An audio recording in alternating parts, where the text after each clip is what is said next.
Hey guys, it's Tiny Tom Logan back with another video for you, and today we're going to be taking a quick look at the Corsair Vengeance K70. Now this has just come in, but I'm not a keyboard specialist by any stretch of the imagination. Yes, sure, I type a lot, but this is obviously very gaming specific. So in the next week or so on OC3D, VB von Blade will be doing a full written review on it. He's currently smashing away another review using this at the moment, and I know he'll end up gaming on it all weekend. But this is our chance to have a good look at it. Excuse me. This is our chance to have a good look at it.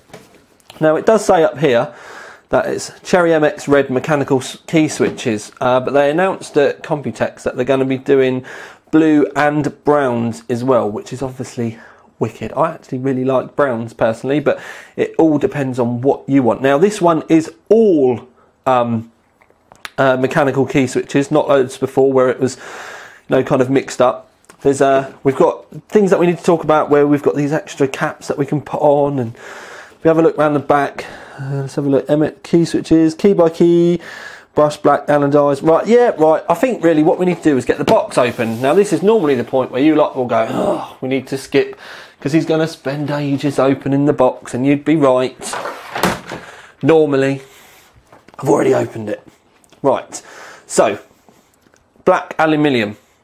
This one lights up red as well.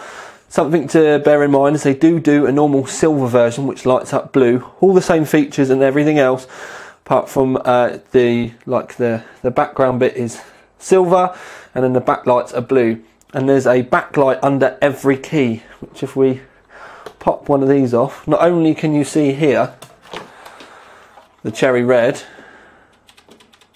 but you can also see the little LED, and that's the same for all of the keys all over. And now hang on, let me put it back on the right way around. Talking about keys, it does come with a selection of other keys, and you get this funky little tool to be able to pull them off. It takes them off in one easy swoop, but to be fair, to put them back on again, you're probably better off just giving them a good push. But that's a nice tool. I'm going to have to keep hold of that. But the extra keys that you get, if I put them out of my hand, we've got WASD. That's kind of what you'd expect. So we'll put those down. WAS. Where's D? It's hiding. It's in your hand, Tom. No, it's not. It's there. Right, so we got rid of WASD, and then we've also got 1, 2, 3, 4, 5, 6. So you've got some some number keys there as well. But I think the point is they're textured and they're also domed as well. So it helps you kind of locate your finger on it. But where they are textured, it's going to feel so much different. I know my camera's not. Actually, I'll tell you what. If I do this, let's have a go now. Come on, camera. I think it's time for me to retire this old girl. It's just focusing on the desk. But anyway, I'm going to give up. Graciously give up. We've got the textured keys anyway. So that's all there. Lovely jubbly. Also, considering it's a smaller keyboard, they've actually given us a full-size wrist rest as well, which clips on underneath. It's not really the best idea trying to do this while you're hugging a camera tripod, but there we go.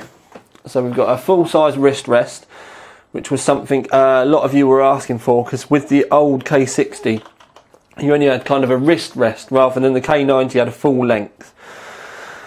Now it's got full rollover, not 20 key rollover. You can literally compress everything and it doesn't matter.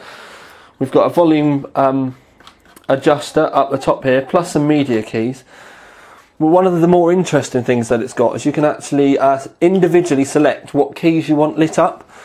So say for argument's sake, in your favourite game you need WASD, 456 and then YH. You can actually have just those keys lit up, and you can select everything individually as you go round. So you can pretty much press a button, select the button that you want, and you can turn the ones on and off.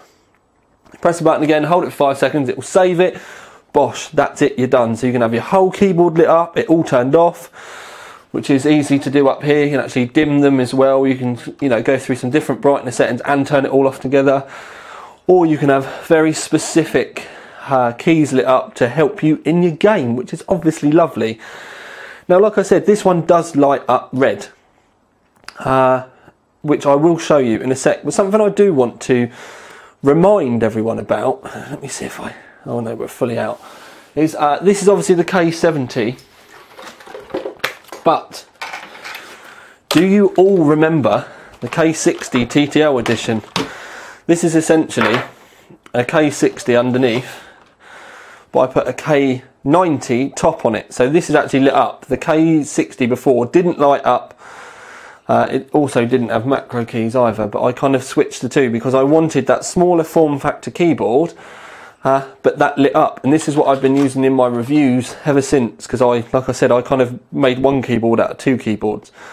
So I'm quite excited that Corsair have now brought the K70 out, which is that smaller form factor, but obviously all backlit as well. Awesome. Now the funny thing was, when I showed Corsair my TTL edition, they were like, "You are kidding." And they showed me photos at that point of the K70 that was coming through.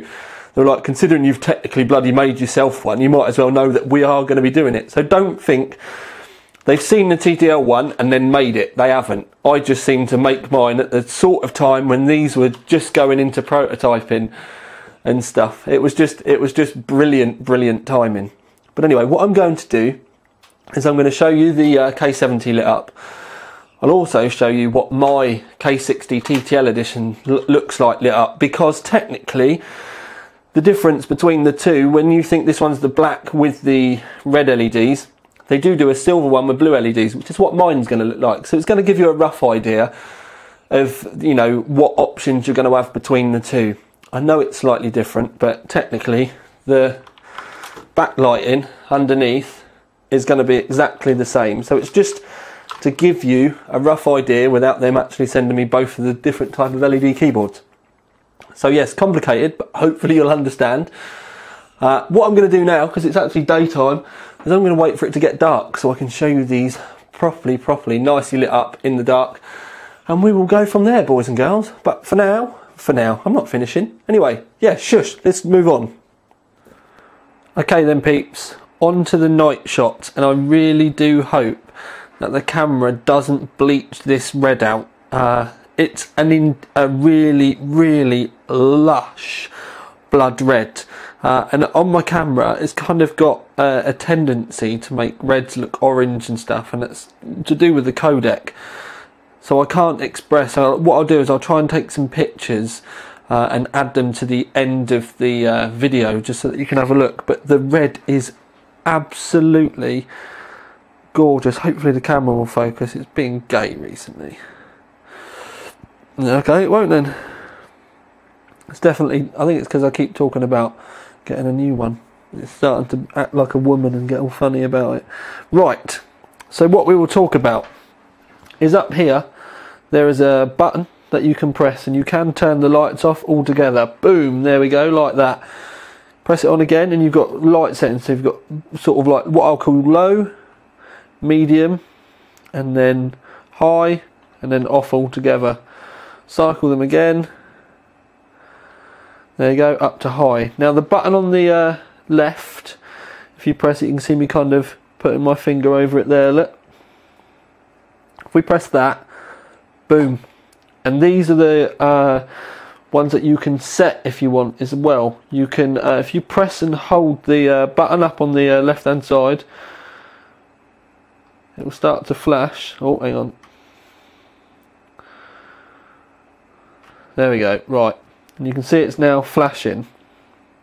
And now we can add other keys in as well if we want. And then afterwards you can just hit save.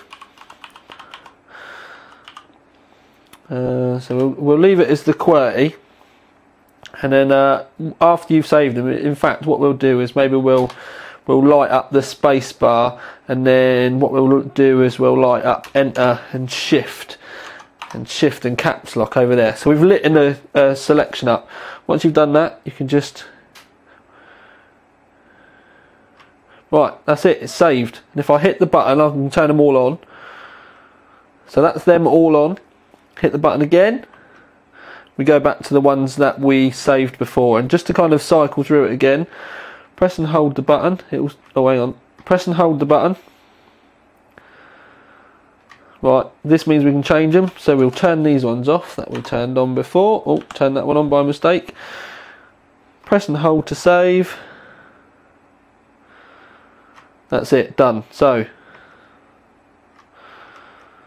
all on, just the selected ones. It's a really, really nice touch.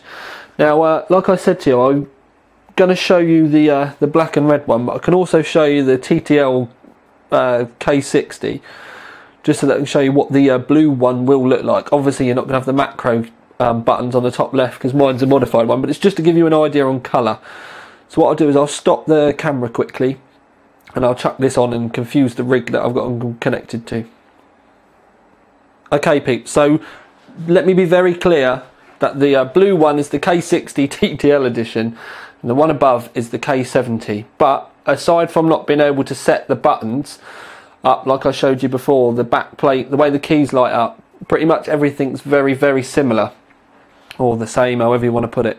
But I'm just showing you the two together so that you can get an idea on the light up effects at night and during the day, because you can see, you know, when they're lit up like that as well. But again, like I said, it's just so I can give you the idea.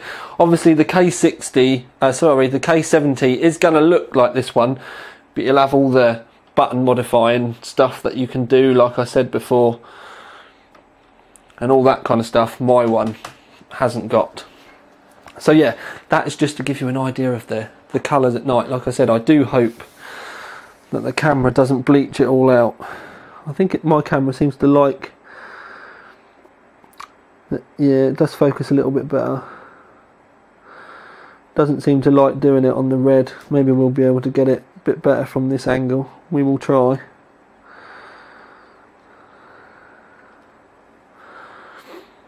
Maybe it doesn't like reds then. Maybe it's that. Oh, it got there. It got there in the end. Maybe it's just old age. It does need replacing. Anyway. So. Oh yeah, that looks great, Tom. Anyway. There we go then, peeps. Just a quick idea for you there. We will be doing a full written review on the K70 in the not too distant future. I know Brian has been gaming on it all weekend, so it's in the schedule to get done very soon. I've been enjoying working on the K70 today actually, because I've been using that as a part of my testing for the Maximus 6 Extreme. Colours kind of go well together when you think about it. But yeah, you'll probably see the black and red now on my bench rig. I don't know, maybe I'll give the TTL version away. Anyway, this is the end of the video. I need to stop talking, it's late, I need to get into bed and go to sleep. But anyway, this is Tiny Tom Logan with another video for you. Out. Oh look, do it down there.